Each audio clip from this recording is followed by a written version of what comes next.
This is not another boring podcast. Mustafa through the police body cam. Judge Carol Weimer, you are under the microscope. Now, we're going to remove Judge Weimer from being under this microscope, and we're going to continue to put Mustafa's defense attorney, Brad Haywood, under this microscope. Now, when we put Mustafa's defense attorney under the microscope, this is not to attack Mustafa's defense attorney. What we're doing by putting Brad Haywood under this microscope is to have transparency in the Mustafa Aljazairi case. Mustafa's defense attorney is under a lot of pressure. In a Brady motion, he tells Judge Carol Weimer that the police department falsified Mustafa's statements. Now, when he tells Judge Carol Weimer, the presiding judge, that the police officer, the main investigator, Robert Drum, falsified my client's statements, what he's talking about is a police officer that's been with the department for 20 years. That's a lot of pressure for a defense attorney to go up against a county. And what we're attempting to do by putting him under the microscope is to empower that defense attorney to have transparency. You're going up against a police department. You're going up against a whole entire county. The last thing we want is for that defense attorney to be under pressure, to be under threat by the county. Now, to avoid that from happening, you have to have a media outlet that has transparency in the Mustafa Aljazairi case. And hopefully that will empower that defense attorney to not be terrified going up against that county. So when we put Brad Haywood under the microscope, it's not to attack Brad Haywood, it's to empower him to continue firing this county, the police department who falsified his client's case. The police department did not only falsify Mustafa's statements. The Mustafa Aljazairi case, the police department, what they've done is they falsified Mustafa's statement. They crushed and staged Mustafa's vehicle. They cut and muted Mustafa's dash camera. They weaponized a 9, a 10, a 14, a 16 against Mustafa. And we're hoping through this outlet is to empower that defense attorney to continue to be able to fight for his client, Mustafa Aljazairi. It's easy to misunderstand what we're doing here and think that we're attacking the defense attorney. We're not attacking the defense attorney. As a matter of fact, we want the defense attorney to have a voice. Doesn't make sense that Mustafa's story is all over NBC4. NBC4, when you type Mustafa Aljazairi, you're going to see Mustafa Aljazairi all over NBC4. And what Julie Carey with NBC4 have done is a year and a half into Mustafa's incarceration, NBC4 released Mustafa's dash camera. And what a lot of people don't realize is the dash camera that NBC4 released, that Julie Carey released, is an edited version of Mustafa's dash camera. Now, it doesn't make sense that Brad Haywood, Mustafa's defense attorney, is completely quiet on NBC4 editing his client's dash camera. That doesn't make any sense. So what we're hoping to do here on this outlet is to create an outlet for Mustafa's defense attorney to have a voice. Now, the Mustafa Aljazairi case is sealed by the Commonwealth attorney. Commonwealth Amy Ashworth sealed off the Mustafa Aljazairi case. So what that means, when you put in a FOIA, your FOIA is going to get denied. If you were to put in a FOIA for Mustafa's dash camera, the police body cams, any document, your FOIA is going to get denied. A FOIA, Freedom of Information Act, if you were to put a FOIA, it's going to get denied. So how are you going to verify anything in the Mustafa Aljazairi case? And Mustafa's defense attorney will tell you, well, I can't go on the media. I can't talk about a sealed case. Well, that's not true. Because before Brad Haywood entered Mustafa's defense, this case had a giant leak. What I managed to do is access the server for the police department, evidence.com. And I took the Mustafa Aljazairi file and I've leaked it all over the internet. So before Mustafa's defense attorney, Brad Haywood, entered and became Mustafa's defense attorney in February of this year, you have body cams all over the internet. You have Mustafa's dash camera all over the internet. You have the whole entire discovery all over the internet. Now, even though you can't talk about a sealed case, but the fact that it's leaked on the internet, at this point, all the information that's on the internet is third party. Absolutely, Mustafa's defense attorney can talk about what's already on the internet. Now, when you have a situation that NBC4 edited Mustafa's dash camera, Mustafa's defense attorney, you would ask the question, why is Mustafa's defense attorney nowhere to be found? Why is he not on his social media outlet or on this platform speaking up about what NBC4 did to his client? That's a valid question. Now, what I want to do and what we're attempting to do through this platform is to dial back, lower the temperature, slow down the conversation. I'm in communication with Mustafa's defense attorney. And what I'm attempting to do is to have a good relationship with Mustafa's defense attorney and explain to Mustafa's defense attorney that this platform is not attacking you by reading the transcript that's already public. This is not to attack you by going over the motions that you filed in courts that's already public. It's not to attack you. Is to create transparency in the Mustafa Aljazairi case. Is to understand as a community what is going on in the Mustafa Aljazairi case. Because the Mustafa Aljazairi case affects everybody. If you can do that, if a police department, if a Commonwealth attorney, if a prosecutor office can falsify a case in our county, that means they can do that to anybody. Does it affect everybody? Absolutely. Because that would mean they can do that to literally anybody. They can falsify, the police department can falsify anybody's statement. The police department can, the media, our local media outlet, NBC4, can take your evidence, edit your evidence, and release an edited version of your evidence to protect the police department. That's a huge problem in our community. What we're going to go over in this podcast is the dash camera that Julie Carey released on NBC4.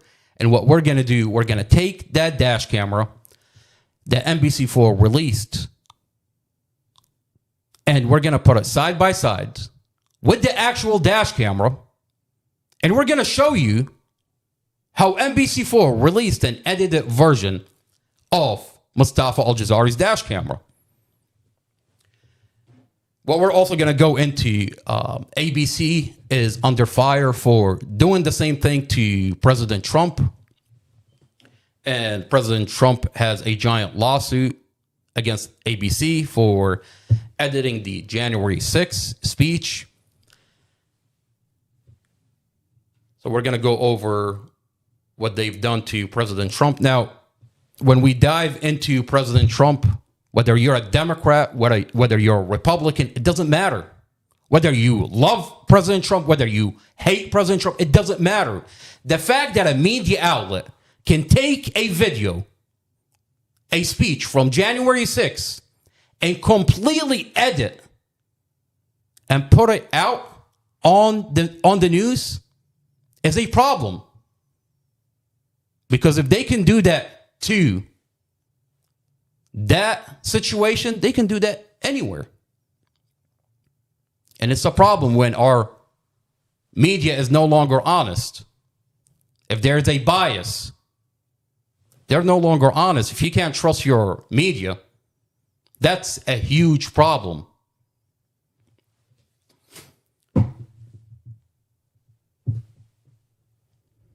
So we're going to go into Mustafa's dash camera. We're going to go into what they've done to the January 6th speech. And there's other videos that we're going to be going into. We're going to put Commonwealth Amy Ashworth under the spotlight. She's under a lot of heat for a case that she brought up against an individual with no evidence. So Commonwealth Amy Ashworth is on the news. We're going to have a beautiful podcast. If any of that is posted anywhere on the internet, we're going to have problems. Whatever copies have been made of that, those need to be destroyed. Okay. Okay? If they get disclosed, that is going to put me in a situation where I will have to withdraw from the case. Okay. If you disclose that information in any way, all of it needs to be destroyed now. But if you disclose it in any way, it's going to put me in a position where I will have to withdraw from the case. If you all choose to go on the internet and try to publicize this stuff, that's going to create real problems. Okay. You can't do it, is what I'm telling you. You cannot do it. I will have to move to withdraw from the case. Okay. All right. Okay. All right. So make sure everybody's aware of that. Okay.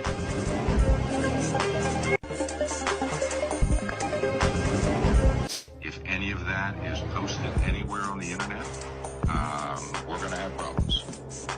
Whatever copies have been made of that, those need to be destroyed. Okay. Okay? If they get disclosed, that is going to put me in a situation where I will have to withdraw from the case. Okay. If you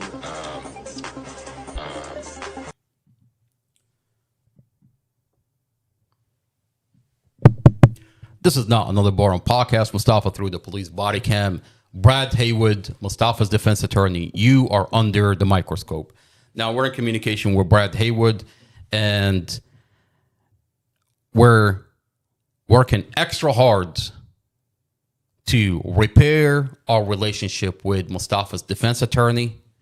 What we're attempting to do through this podcast is to reach out to Mustafa's defense. We want to invite him and have him on this podcast. And we want to hear from Brad Haywood himself. Now, we're not asking him to speak on anything that's sealed. We understand that this case is sealed. Commonwealth Amy Ashworth, what she's done is a problem. Is a problem that's it's a problem that's for this community. What do you have to hide, Commonwealth Amy Ashworth? What is going on in the Mustafa Aljazairi case that you sealed off this case? Well, we're finding out that your police officers falsified the whole entire case. Regardless of what's going on in the Mustafa Aljazairi case, this case is sealed. You, Commonwealth Amy Ashworth, sealed it. And you put Mustafa's defense attorney in a very unique position. And what we're doing, we're attempting to help Mustafa's defense attorney and everything that we've done before he even entered this case. We've managed to release the sealed material. I've managed to access the server for the police department. I managed to have the file. And now I'm in possession of the body cams, the discovery documents. And I've released it. So now it's public information. So when we asked to invite Mustafa's defense attorney on this platform, we want to hear from Mustafa's defense attorney, not on anything that's sealed.